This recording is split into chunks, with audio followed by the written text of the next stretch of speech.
5 very valuable lessons I learned through this journey, and how that trickles down to way beyond just this crown on my head, but how I apply those lessons in my relationships, in my inner relationship, in my how I deal with the world. So it's all interlinked.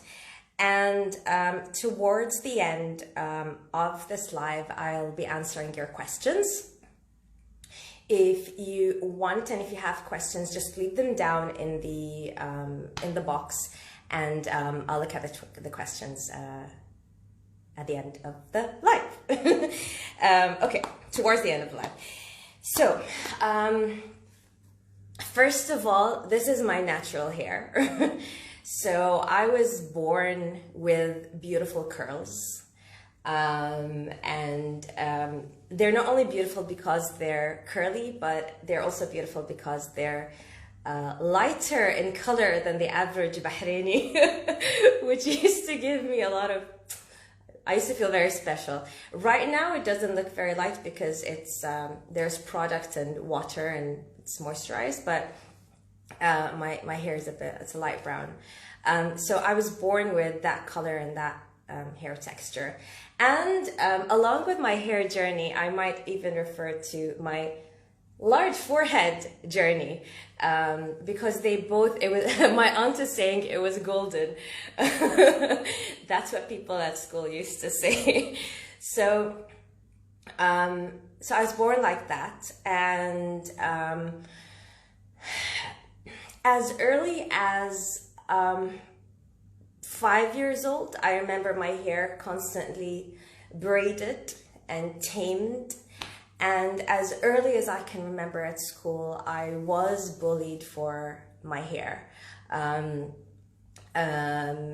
بالعربي كانوا يقولون لي في المدرسة شعرش عبل شعرش خشن.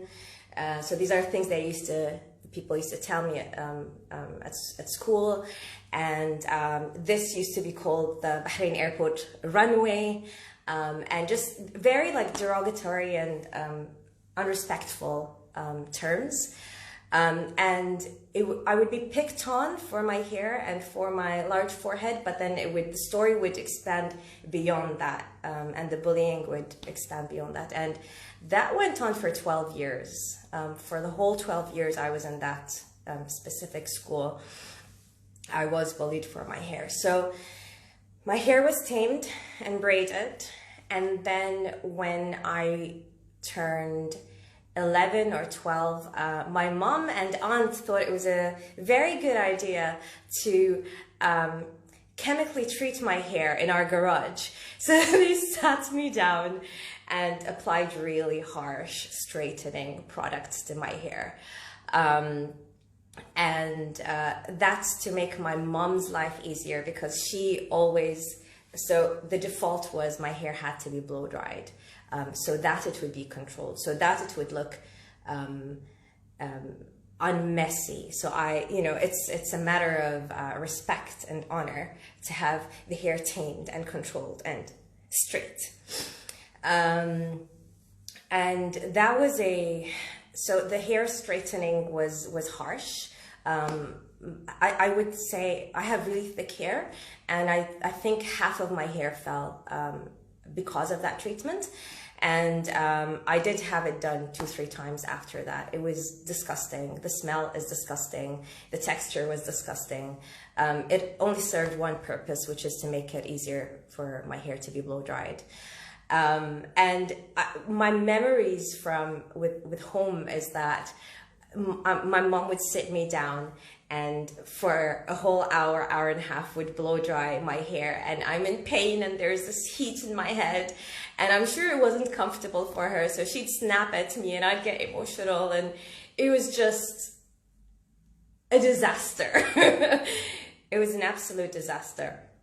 Another thing I mentioned in yesterday's post is that I would always cover my forehead because I felt that it needed to be covered. So along with straightened, chemically treated hair, I had bangs, and I would over-exaggerate covering my forehead till my bangs almost covered my eyebrows. So you wouldn't, I think most of my teenage photos, you wouldn't see my eyebrows because it was just right here and it was very uncomfortable. And I was very afraid of water and the rain and going into the pool or the sea, because the enemy of blow-dried hair is water. And I'd put a lot of effort mentally and physically into avoiding the contact between water and my hair. So I had tons of bandanas.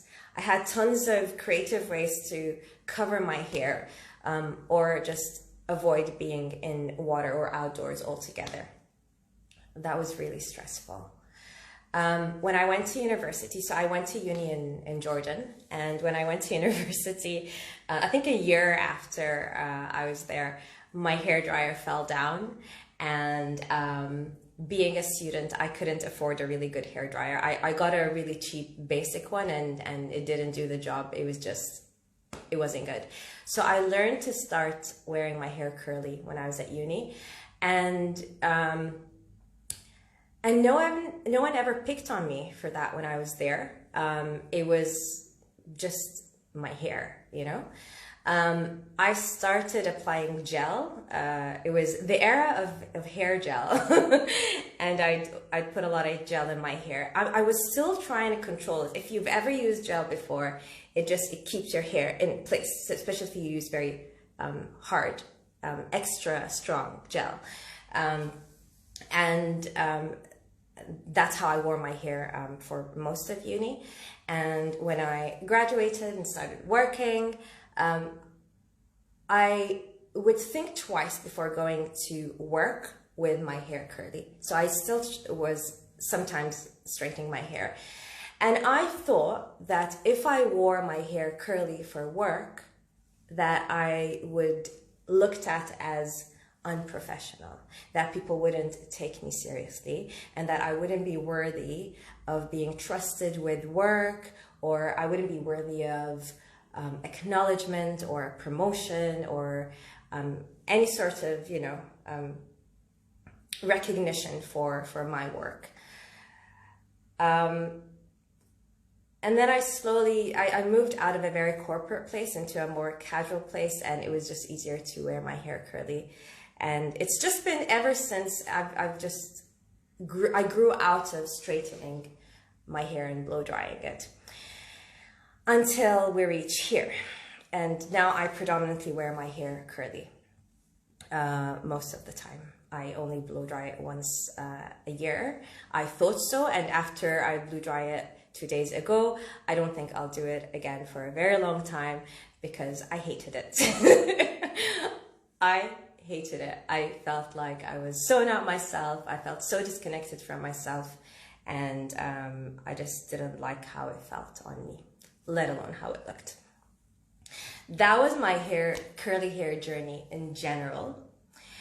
And the reason why this is important to me is because, ironically, wearing my hair curly is not just about, it is just, for me, it is just about my relationship with myself. I'd like it to be just about my relationship with myself. But I've noticed, as I began to reclaim my curly hair and be as natural as I want to be, I noticed the reaction of people around me, especially those whom I grew up with who had convinced me that curly hair is ugly and cheap. Just using their words, yeah, not mine. Cheap and messy and kisha in Arabic, Bahraini. It was about letting go of that narrative. It was about letting go of that beauty standard. And it was very difficult. It's very difficult when you grow up being told that this is the rule. You stick to this rule, you stick to my prescribed way of doing things, And you'll be rewarded. You'll be rewarded by approval and respect and love and other things. And if you don't follow my perspective, then you'll be punished, shamed, ridiculed, etc. It's really difficult to break out of that narrative. It takes a lot of courage, and it takes a radical act of self-love. And I want to remind you, I'm not only talking about hair today. Hair is just a symbol. My curly hair is just a symbol. It's just one of those things in my life that I had to rebel for, that I had to reclaim.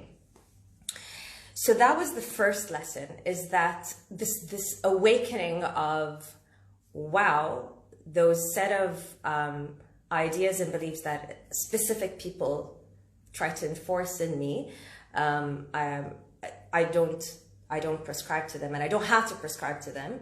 That was a big lesson. And dealing with the fear of rejection, and looking at that fear in the eye. Do I really care about someone else approving of my own beauty standard? Whatever that is, do you really care? And what's the worst thing that would happen if you do it your way? What's the worst thing that would happen if you wore your hair curly? What's the worst thing that would happen if you don't dye your hair? Whatever it is that you want to do. A lot of the times, we avoid looking at fear in the eye. We avoid things because of fear, but we're also not challenging this fear that is ingrained within us. And sometimes all it takes is that we look at that fear in the eye and we go like, so what? So effing what? I'm gonna do it. So first lesson my hair taught me is that I don't need to abide by other people's rules. I can have my own way, and that I can challenge that fear within me. Second thing, nature is beautiful. If we start to look at things not through the eyes, not through the lens of Disney or the media or Instagram filters, if we start to look at things exactly as they are in nature, can we find beauty in that? And can we honor the beauty in that? I deeply, honestly and deeply believe that our most beautiful state is our most natural state. Yes, there's a place for makeup and there's a place for beautifying and celebrating our beauty. But if we stand in our rawness, in our nakedness, and I'm talking body, mind, soul, heart, emotions, if we allow ourselves to be as vulnerable, as raw, as coverless as we can, our own selves, can we find that beauty? Because it's there. It is there. It's just a matter of us intending to see it, being open to seeing it. It is there. You are beautiful. I am beautiful. And then everything else that we do can be an extension of that. So when we see our own nature as beautiful, then automatically we're giving ourselves permission and courage to see other people as beautiful in their natural state. And the next thing that can happen is that whatever way we carry ourselves around the world, whatever we choose to wear, dress, be, think, act like, would come from a place of love and honoring and not fear. Yani, if I decide to wear bangs or put makeup on or fill in my really light eyebrows, I'm doing it out of love and celebration, not out of shame that if I go out all naked and raw, I'll be ridiculed and shamed. The intention is different. The driver is different. The way we're approaching it is different. So that's the second lesson. First lesson, not abiding by the rules, being a rebel. And the second lesson is that nature is beautiful. The third lesson, and this is something, again, not about hair, this is something that I love, that I remind myself of, that I remind my friends and family of, that I remind my students of, is that nothing is personal. Nothing anyone ever says to you is personal. This is one out of, so don't take anything personally, is one out of 4 agreements that you can read more about in a beautiful book called The 4 Agreements by Don Miguel Ruiz. And it's one of the fundamental rules or recommendations to live a happy and liberated life and a peaceful life. So nothing is personal. Anything anyone says to you, criticizes you with, just comes from their own conditioning, their own upbringing, and sometimes from their own wounds, their own trauma.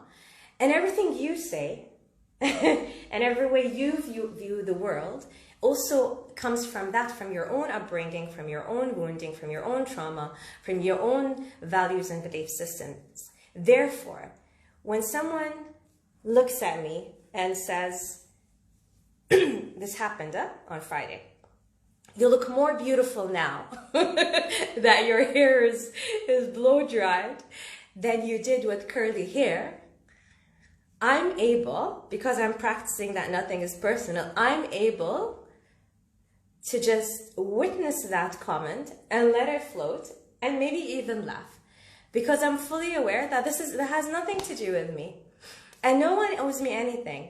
No one owes me any praise of my looks or a recognition for how beautiful I think I am. Nothing is personal. Can we take this concept, this idea of nothing is personal, and apply it to the rest of our lives? To any time we hear something being told to us that we don't agree with or don't like, anytime we think we're threatened by someone else's actions or thoughts or principles, can we just respect that this diversity that is in the world, that is the innate nature of the world, is diversity. It's the beauty of living. It's the beauty of all these beings and places and souls and spirits in the world. Time for some tea. What's on this tea? Life isn't as serious as, on my mug, life isn't as serious as the mind makes it out to be. Very timely, that quote coming in from Eckhart Tolle. So nothing is personal. That is the third lesson I learned from my hair. So everything I went through in my childhood and in my adult life is not personal. Yesterday, this is a moment of deep honesty. Yesterday, when I posted my photo, and all those comments came flooding in within seconds, I felt overwhelmed, and I felt triggered by some of those comments. I almost disabled comments yesterday. I almost hid and archived my post because I didn't want to expose myself to being triggered. But then I took a step back and I took a deep breath, and I remembered that everything that was said is not personal, and that my experience of being triggered is my experience of being triggered. It comes from my experience, from whatever residue of wounding is there.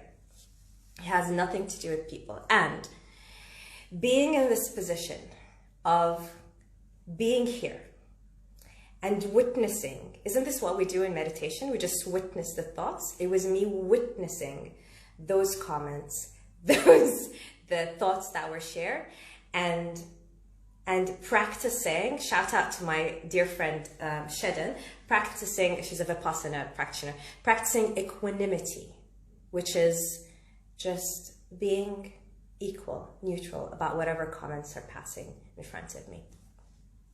And it took vulnerability from me yesterday. It took courage to do that.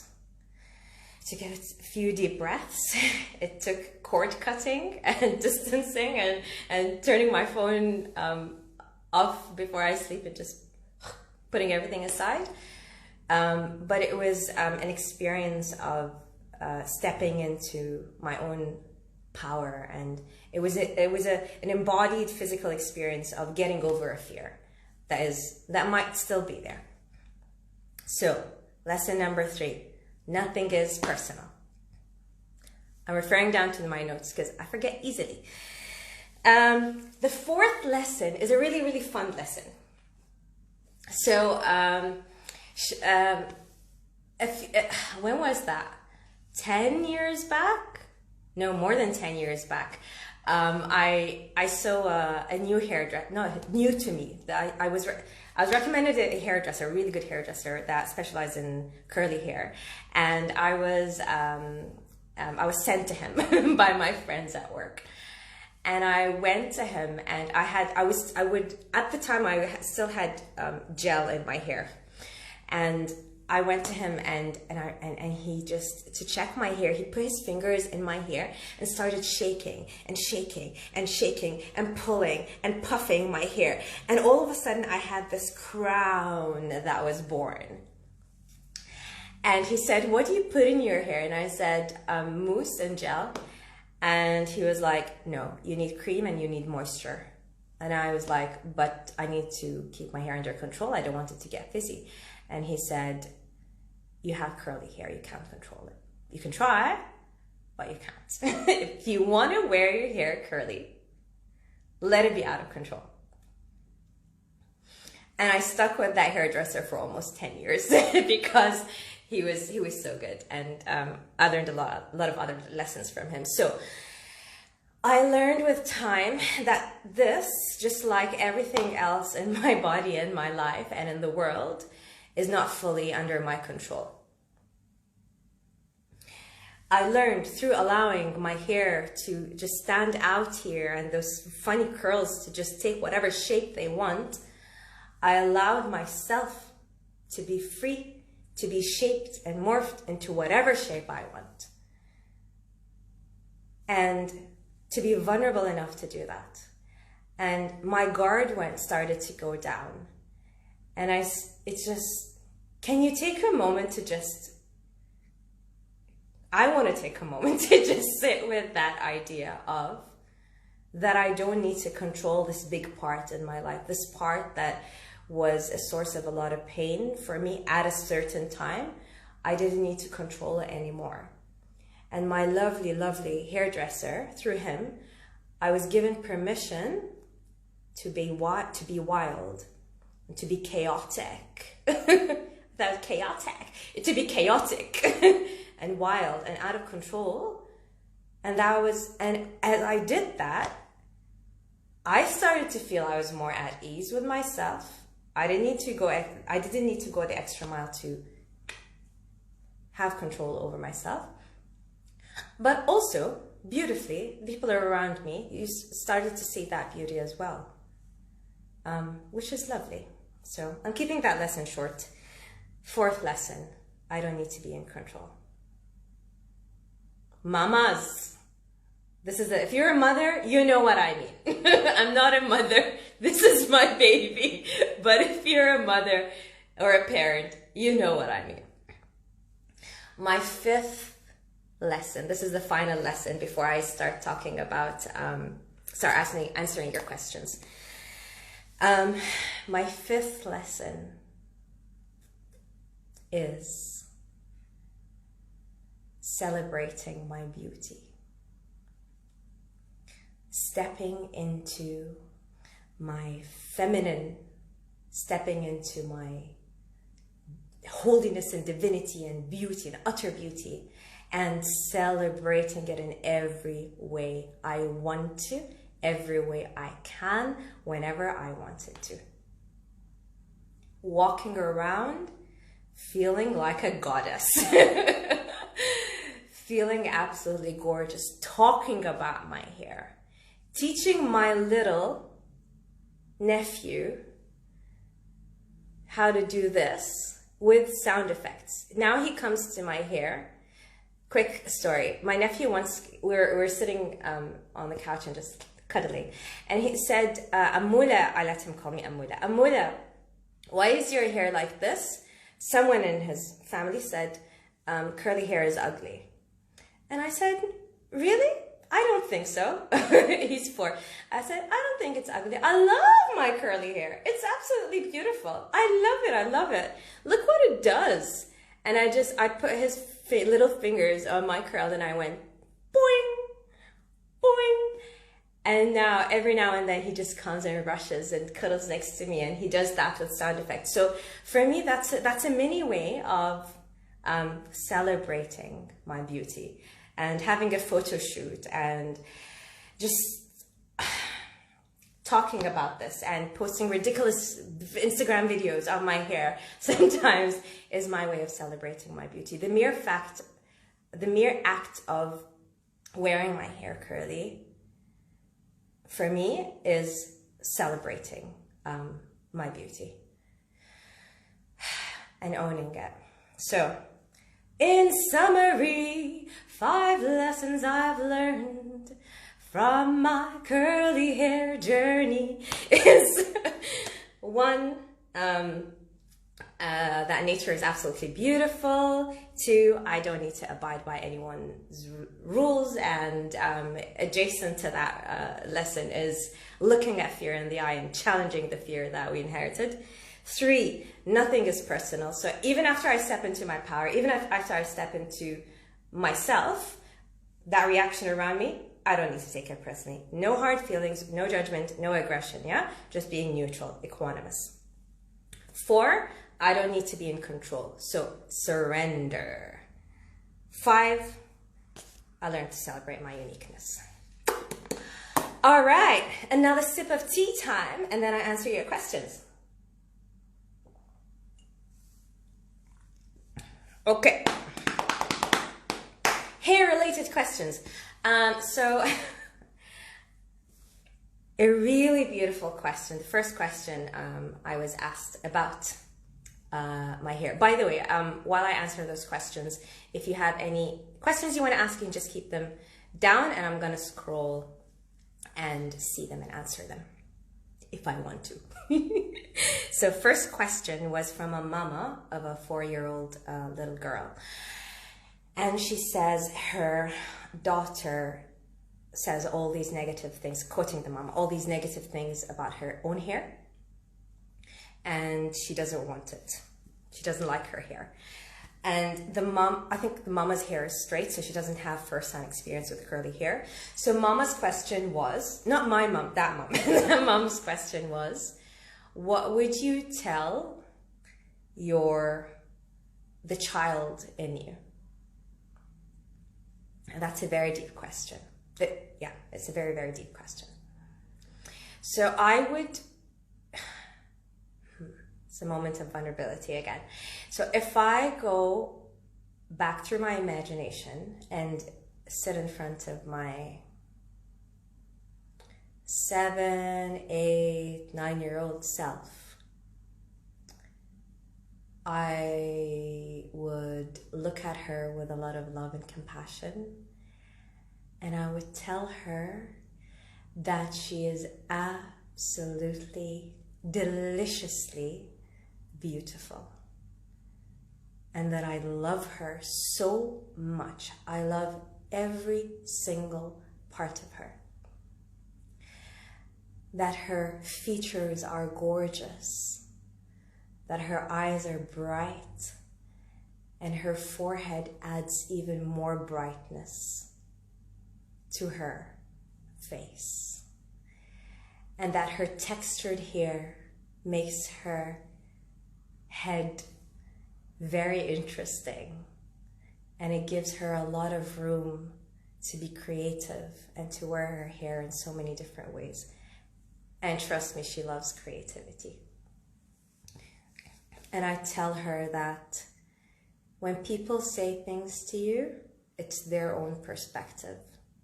It's their own perspective. You take care of yourself.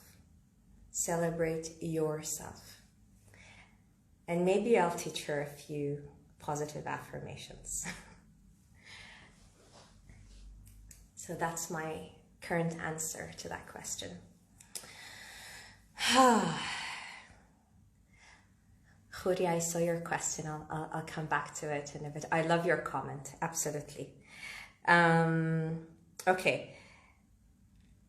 Another really deep question is, how do you reclaim parts of you that were suppressed and start living more authentically?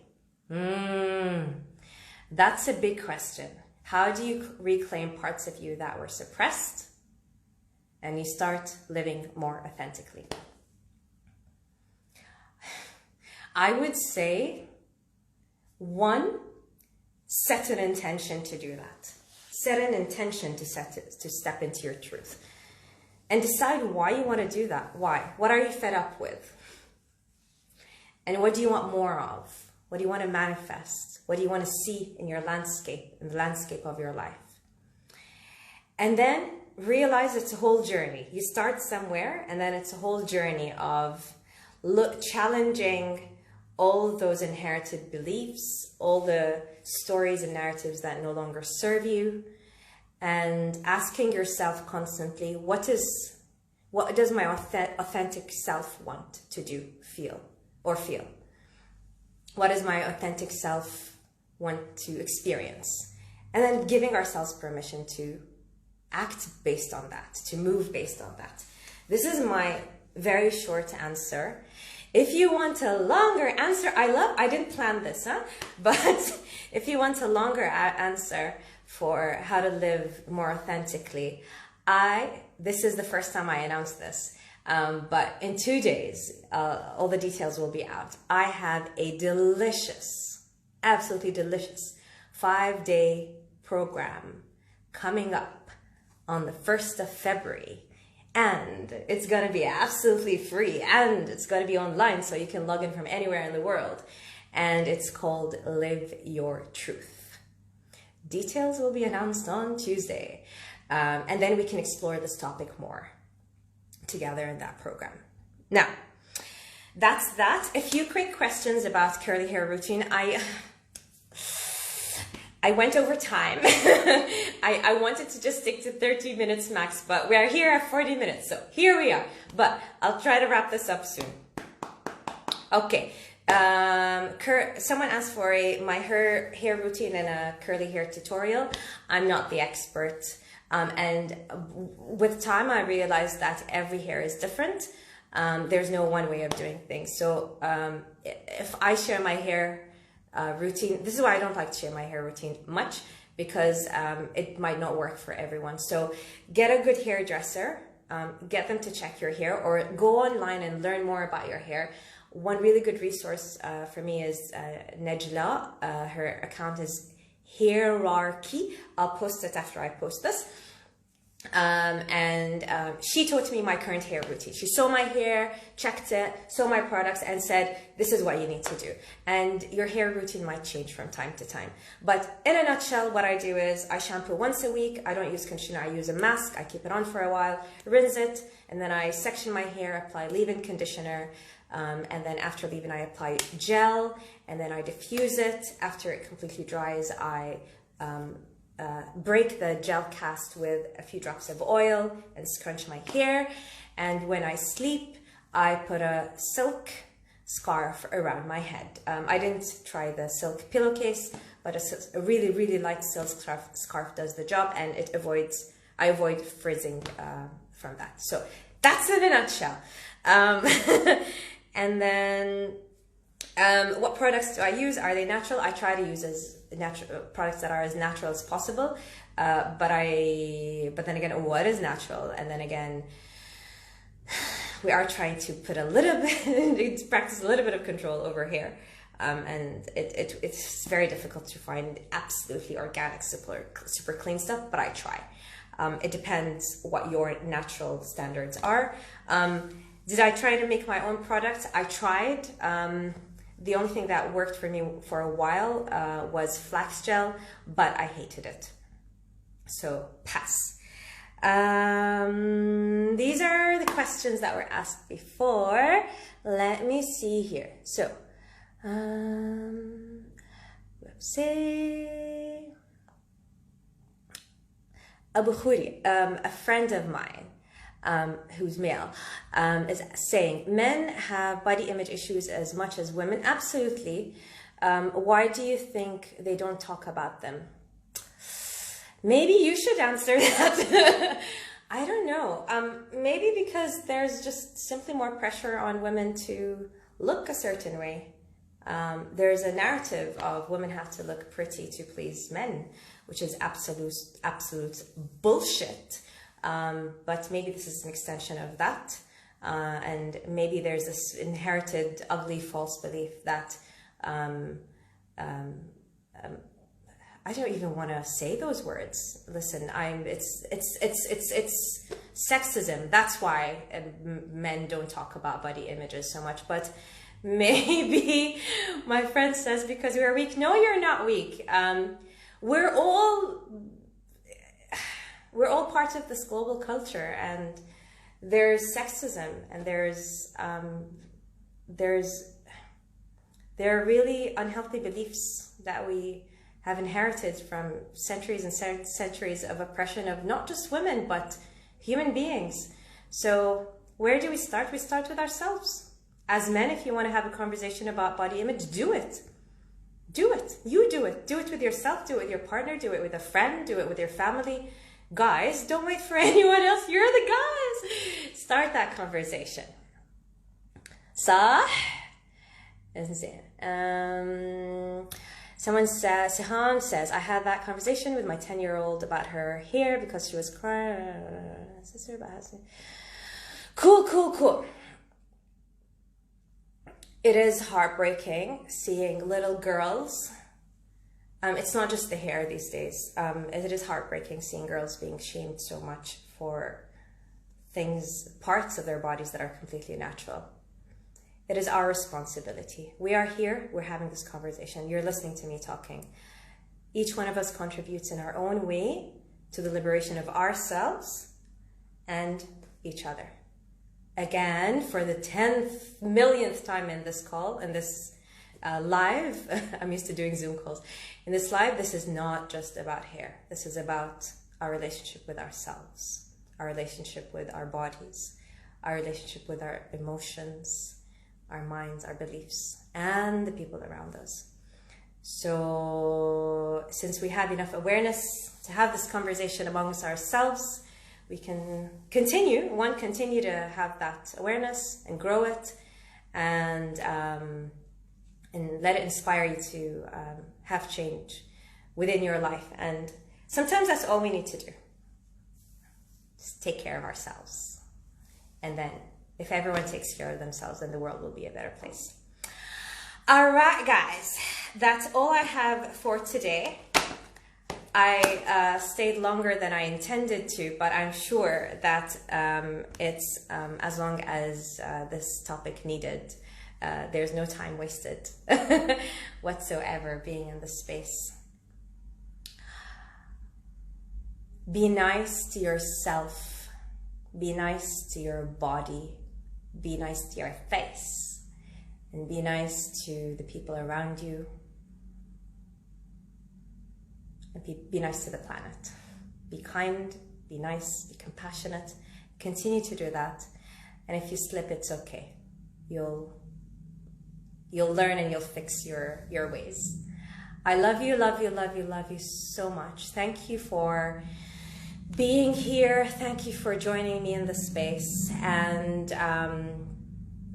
thank you for everyone who has seen the recording if you're seeing this later. Stay tuned. Tuesday, I'll be announcing a beautiful new program I'll be sharing from a really deep place in my heart.